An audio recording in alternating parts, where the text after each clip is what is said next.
George, what an absolute pleasure it is to sit down and chat with you. How are you doing? So very well. Lovely to be with you. How's things today? Things are fantastic. Yeah. Being able to connect with people, hear some amazing stories. I'm sure that's probably what you loved most about being a storyteller. It's the thing I love the most about being alive, to be honest with you. And so I just got lucky that I found a way to cultivate a living out of the thing that motivates me as a person, which is this thing here, right? Yeah. So yeah, that's really important to me, this thing. Yeah, and obviously, we were talking off camera before this about, being in this industry for over 30 years. When you think about your legacy, what is really the legacy that you are hoping to build for yourself? I certainly don't think about it, the legacy part, that is for sure. Yeah, I think those are shark-infested waters to swim in for some people, I'm always excited to keep this train rolling, doing things and going to places I find interesting. So to me, the curiosity of human experience is the thing that moves me, right? And so when I think back, occasionally when I do things like this and I meet people, I'm reminded of some of the stuff I've done, and a lot of it I've forgotten that I've done. So I'm pleased that it worked and that people liked it. Yes. If anything, it's that I really meant it. Yeah. Like I meant it, and I still mean it. And it's really, I think that's the thing people have come to realize over time watching me, that I'm the same guy I always been because I mean it, right? So that's maybe it, but I don't want to ever think about legacy. There's too much stuff still to do. Yeah. Too much still to do. Yeah, and and I love that you bring this up because I think that's why so many people gravitate towards you, is that, people can tell when someone's being, inauthentic. You really are authentic. You're truly who you always are. Yeah, to a fault. Like to a fault. It's been good and bad in my life and my career. Yeah. If you're going to be you, you have to recognize that it isn't going to go the way you want all the time, because sometimes what you are, who you are, isn't what somebody wants. Yes. And you have to decide, are you going to change you? And if you're going to change you, why? Are you going to change you because you think that there's some value in learning new things and pivoting? That's cool. Yeah. Are you going to do it because you become addicted to a version of adulation or you're addicted to feedback? I think that's super dangerous. Yeah. And so you have to kind of, it's almost like you're a professional fighter in this game. You have to adjust all the time, because if you get it wrong, the pain's immense. Yes, absolutely. So I think it's really important to, you want to fix your business, fix yourself. Yeah. Right? Really understand what it is you love and what you're good at. And what you love and what you're good at may be different things. And every decision you make isn't permanent. It's a thing you have to do now to learn how to do the next thing. I love to learn. And I think that's a key to my career, is that I'm always bringing in new information, making adjustments. I don't think I'm pivoting as much as people say I do. I think it's all part of my path. But learning is the key to this whole thing.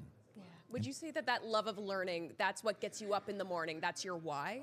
I am obsessed with this idea of being alive and how random it is that we even get to exist. Yeah.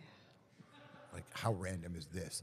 If you really do the zoom out thing, like Pete Holmes says, and you look at this speck in the galaxy, that's a lot for people to consider. Yes. But that's how I have such a hyper macro view of this experience.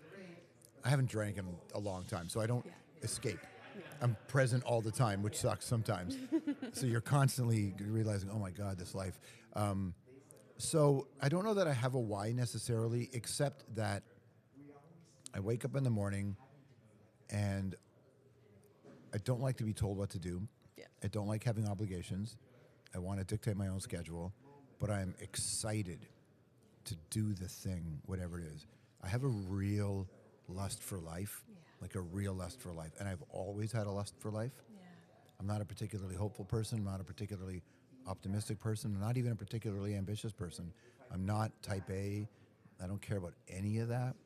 I just think that it's a gift to be alive. It's a gift to be able to sit across from somebody I met a second ago and talk about a real thing. It's a gift. Somebody at home, if they're having a good day or a bad day, maybe there's something you're going to say today that's going to really resonate with them. What a gift that is, right? So I'm very conscientious about that, the kind of emotions behind this experience. And if you're on TV for long enough or in the public eye for long enough, you can get really twisted. Yeah, absolutely. And I will not be twisted. Yeah. I will not be twisted. So I'm very conscientious about that. Yeah, and very transparently, it's so infectious. Everything that you're saying is resonating with Is me, it? and I'm it's glad. and it's having I'm an glad. impact on me. I'm And glad.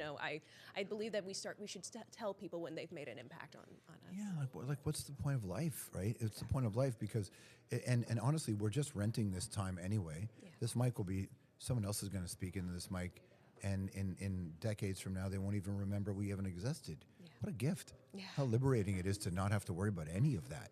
Exactly. And I kind of feel like we're in our time capsule era.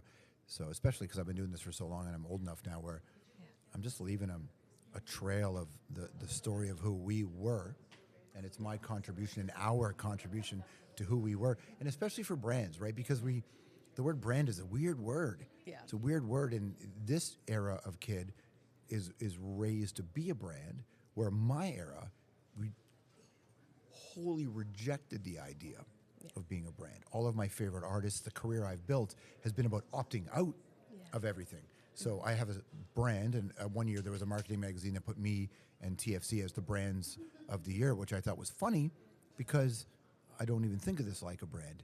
But now it's hyper-normalized. So what does brand mean? Is it just a vehicle to sell a product? What is the product? What happens in 4 years when people don't want that product or AI takes that product away? So what's the trust you have with the audience that they have with you? That's the thing that really fascinates me. So even though I know brand is important and I'm very aware of how I build the things I do and make sure my values are there, but I don't just stick to values because I think that my values are based on the information and the experience I had at a given time. I don't want to be limited. I want to learn, so your values can evolve. Yeah. And my core values as a human will never change, but Yeah, of course. got to evolve, right? And so I like being hyper accountable to myself and to whatever that B word is, right? Yes. And I almost never say it Yeah. because I think I don't want my subconscious to ever hear me talk about myself like that. Yeah. I'll tell you a story. Do you mind? No, of course. I was at an event with this guy, and he was an older gentleman, and we all knew who he was. He's he did a thing that nobody had ever done before. And he kept referring to himself as a technician going to the job site.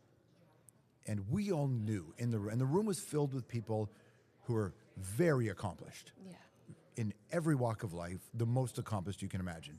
And everybody, I'm talking the richest person in the world was there, the most famous person in the world was there, and everybody was fixated on this one elderly gentleman telling the story.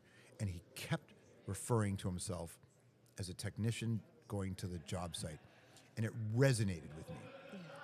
And I carry that with me before I go on stage here, before I do anything. Because at one point, he finally said what he had done. And when he said it, the audience gasped because it was Neil Armstrong. And he was talking about the time, and he said, and there I was on the moon. Yeah. And the room just went. Puts it into perspective for sure. And I asked him afterwards, I said, why did you keep saying technician going to a job site? And he said, because the scale of the mission was so great that if I didn't think about it as a technician to a job, going to the job site, I might have missed the point.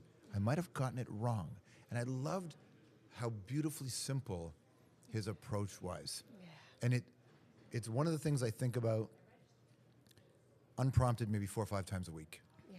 Pops into my head. We are technicians going to a job site. Now, in the end, what a brand he built. Yes. What a brand, Yeah. right? And it was because of the brand he had built internally that they chose to make him the first person to walk on the moon. So there's just a lot that goes into all these decisions. Yeah. And once he said that to me, I just looked at him and went, dope. Like, wow. Yeah. Wow. I in turn am going to be thinking about this for the rest of my life now as well. Well, because we're going to be, you will get super derailed by being on camera, playing the social media game. Everybody who's building their own brand, you get derailed by what everybody expects you to do, what you think you have to do to keep up. 3 years later, there's people 3 years younger than you who suddenly have a different understanding of the language, the vernacular, and now you feel like you're playing catch up. And all this stuff completely freezes people, even the strongest, most focused. can be frozen by this. And if the end result is you want to win, you cannot be distracted by the scale of the mission. Yeah. You got to be a technician, go to the job site. Yeah. Especially this shit, because of the feedback culture and the comments, and people go, this person doesn't know this, and what's up with their hair, and all the little things you do. You know, one of the speakers today, you know, one of the smartest people you're going to meet doesn't go on social media because he said he can't handle it. Yeah. People are not built for how awful and mean people really are. Yeah.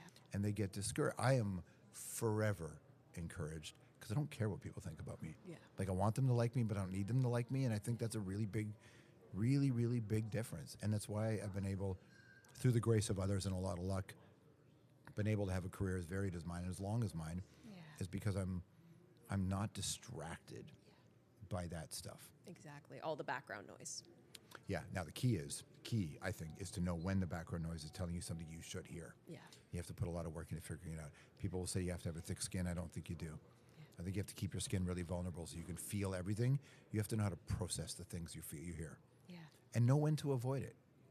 There's lots of times I post stuff, I do not read the comments. Yeah. Especially when I do political stuff, which is bad for the brand that I build. But I don't care. Yeah. Just don't read it. Life will go on. Yeah. Very well said, George. My last question before I let you get on with the rest of the day. If you had a billboard, what would it say and why? Edgy motherfucker. Short, simple, and to the point. You probably can't use that. What was the billboard? My mother's son. I like my mom. It would say, tell the truth. Yes. It would say, tell the truth. Yeah. You know, and if we toughen up and listen to the truth, it'll just take a couple of years for, I think, a lot of this wonkiness to be righted again. Yeah. You know? Absolutely. Yeah. And, you know, it's that radical authenticity. It's such an act of bravery today now. I think I think it's super punk rock to be brave. Yeah. It might also say, be kind. Yeah. Be kind, because the people you're being mean to or you're pressuring, they've got a challenge in front of them you couldn't even comprehend. Yeah. So be kind. Yeah. Yeah. George, thank you so much for taking the time to chat with me. I'm going to think about this for the rest of my life. Thank you. I appreciate it. You're very kind. Thank you. Thank you. Great job, team. Got it? Awesome? Yes, thank you so Sorry much. for swearing like that.